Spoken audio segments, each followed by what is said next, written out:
Good morning बेटा। आप सभी का संस्कृत क्लास में हार्दिक स्वागत है। ठीक है बेटा। बेटा अब तक हम लोगों ने संस्कृत में क्या क्या पढ़ लिया है। पहले हमने पढ़ा संस्कृत का परिचय, फिर हमने पढ़ा घटिका ज्ञानम, फिर कर्ता के रूप, फिर लकार, और उसके बाद हमने पढ़ा धातु। ठीक है, धातु। अब हम लोग पढ़ेंगे धातु रूप। अब हम लोग क्या पढ़ेंगे? धातु रूप। धातु रूप में क्या क्या है बेटा? देखिए, हमने आज आप लोगों को मैं पहली कक्षा में यानी पिछले साल मैं आप लोगों को पढ़ा चुकी हूँ लट लकार और लिट लकार, यानी वर्तमान काल और भविष्यत काल में पढ़ा चुकी हूँ। इसलिए अब मैं आप लोग को लंग लकार पढ़ाऊंगी। लंग लकार यानी भूतकाल। ठीक है, लंग लकार यानी भूतकाल।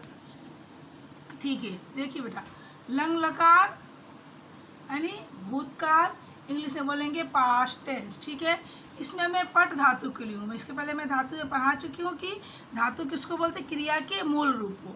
तो पट धातु से क्या हुआ, पढ़ना। इसमें मैं लंग लकार के प्रत्यय भी लगेंगे और उपसर्ग भी लगेंगे। ठीक है, क्योंकि बाकी जो लट लकार और लिट लकार में हमने केवल क्या लगाया था, प्रत्यय लगाया था, लेकिन लंग लकार में उपसर्ग और प्रत्यय दोनों लगते हैं। ठीक है, आगे भी जुड़ेगा। मेन जो धातु है क्रिया के आगे भी और बाद में भी। बाद में जो जुड़ा वो प्रत्यय और जो पहले जुड़ा वो उपसर्ग। ठीक है, चलिए बेटा, अब हम लोग जब धातु रूप लिखते हैं तो कर्ता के रूप की तरह ही ये भी तीनों पुरुषों में होते हैं। प्रथम पुरुष यानी थर्ड पर्सन, मध्यम पुरुष यानी सेकंड पर्सन, उत्तम पुरुष यानी फर्स्ट पर्सन। ठीक है, और एक वचन, द्विवचन, बहुवचन, बिल्कुल कर्ता के रूप की तरह। ठीक है, अब हम पट धातु को लिए हैं तो प्रथम पुरुष में क्या होगा, देखिए, प्रथम पुरुष अपठत, फिर अपठताम, फिर अपठन। ठीक है, एक वचन, द्विवचन, बहुवचन। फिर इसमें एक चीज़ ध्यान दीजिएगा कि इसमें पहले क्या लगा है, अ। इसके ही पहले देखिए अ लगा है। फिर प्रथम पुरुष के एक वचन में, द्विवचन में भी पहले अ लगा है, बहुवचन में भी आ लगा है। उसी तरह मध्यम पुरुष के भी प्रथम एक वचन में अ लगा है, द्विवचन में अ लगा है और बहुवचन में भी अ लगा है। फिर उत्तम पुरुष के भी एक वचन में अ है, द्विवचन में भी अ है और बहुवचन में भी अ है, यानी सब में पहले क्या है, अ है। ये इसकी पहचान है बेटा। ठीक है, ये लंग लकार की क्या है, पहचान है। जब भी आप क्रिया के पहले अ देखेंगे तो आप समझ जाएंगे कि ये किसका वाक्य है, लंग लकार का वाक्य यानी भूतकाल का वाक्य। ठीक है, ये इसकी सबसे बड़ी पहचान है कि पहले अ लगा है। ध्यान रखिएगा, अ है, आ नहीं है। ठीक है, आ लगा देंगे तो फिर मीनिंग फिर अलग हो जाएगा, अ है। ठीक है, इस चीज़ का आप लोग ध्यान रखेंगे। ठीक है, अब यहाँ देखिए बेटा, इसमें प्रत्यय क्या लगा है, तो आधा ता। इसमें क्या लगा है, ताम। इसमें न, आधा न। ठीक है, अब इसका मतलब हुआ अपठत का मतलब हो गया पढ़ा, और अपठताम मतलब पढ़े, यानी दो जन पढ़ लिए हैं, और अपठन मतलब बहुत लोगों ने पढ़ लिए हैं, पढ़ चुके हैं। ठीक है ना, क्योंकि भूतकाल है, इसका मतलब ये पढ़ चुके हैं। ठीक है, अब देखिए आया मध्यम पुरुष। मध्यम पुरुष यानी सेकंड पर्सन। इसमें एक वचन में अपठ, फिर अपठताम, फिर अपठत। अब इसमें ध्यान दीजिए बेटा, जो द्विवचन है, प्रथम पुरुष का द्विवचन और मध्यम पुरुष का द्विवचन, इसमें क्या ताम है, इसमें तम है, बस जरा सा अंतर है, एक मात्रा के अंतर है। ठीक है ना, इसमें ताम है, त में आ की मात्रा है, इधर में आ की मात्रा नहीं है, बस इतने ही अंतर है। और ये क्या है, प्रथम पुरुष द्विवचन है, ये मध्यम पुरुष द्विवचन है।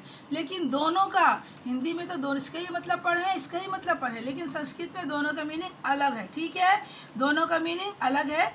ये जब मैं आप लोगों को वाक्य बनाना बताऊंगी तो आपको क्लियर हो जाएगा, क्योंकि दोनों का मीनिंग अलग है। ठीक है, इसका मतलब भी हो गया पढ़े, मतलब दो जन पढ़े, और इसका ही मतलब हो गया दो लोग पढ़े। लेकिन ये जो है, ये वह के साथ वे दोनों पढ़े, और ये क्या है, तुम दोनों पढ़े। ठीक है, इसका मीनिंग बिल्कुल अलग है संस्कृत में, इसीलिए आप इसकी जगह इसको नहीं लगा सकते। अगर आप वाक्य में लगा देंगे हिंदी को देख करके, अगर हिंदी से संस्कृत बनाना है आप लोगों को, और आप लोग देखा कि मैम इसमें पढ़े तो लिखा है, पढ़े का मतलब तो यही है अपठताम या अपठत, या यहाँ भी देखिए बेटा, ये अपठाव सब में, सॉरी ये नहीं, ये दोनों। ठीक है, दोनों अपठताम है या पठता में जरा सा अंतर है, मैम लगा देते हैं, लेकिन नहीं, फिर वाक्य क्या हो जाएगा, गलत हो जाएगा। ठीक है, इसलिए इसको बहुत ध्यान रखना है।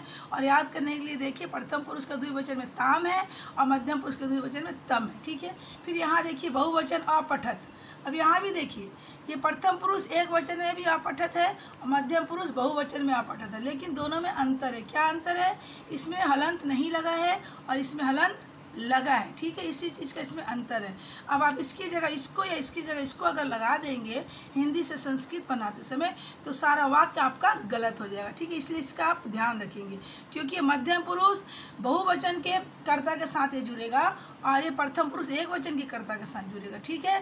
ये पूरा आपको क्लियर होगा जब मैं आप लोगों को हिंदी से संस्कृत अनुवाद सिखाऊंगी तब, ठीक है।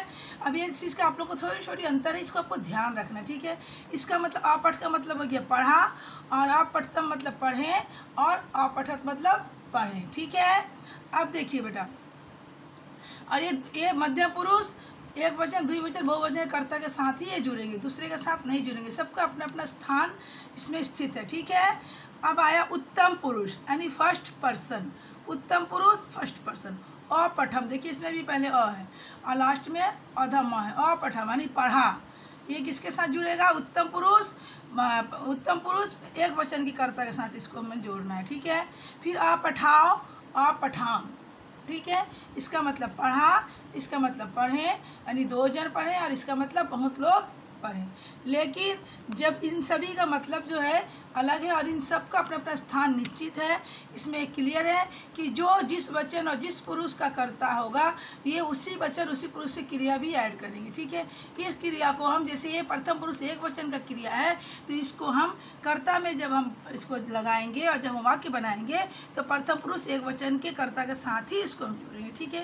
ये पूरा क्लियर आपको जब मैं इस नेक्स्ट क्लास में, अगले क्लास में मैं अभी पढ़ाऊँगी, जब आपको वाक्य बनाना बताऊंगी, जब हिंदी से संस्कृत अनुवाद बताऊंगी, तब आपको अच्छी तरह से और आपको क्लियर हो जाएगा, ठीक है। ये अभी आप इसको याद करना है आप लोगों को, ठीक है। अब इसमें देखिए कौन सा पढ़ा आज हम लोगों ने? लंग लकार यानी भूतकाल, ठीक है। एक वचन प्रथम पुरुष एक वचन द्विवचन बहुवचन, मध्यम पुरुष एक वचन द्विवचन बहुवचन और उत्तम पुरुष एक वचन द्विवचन बहुवचन।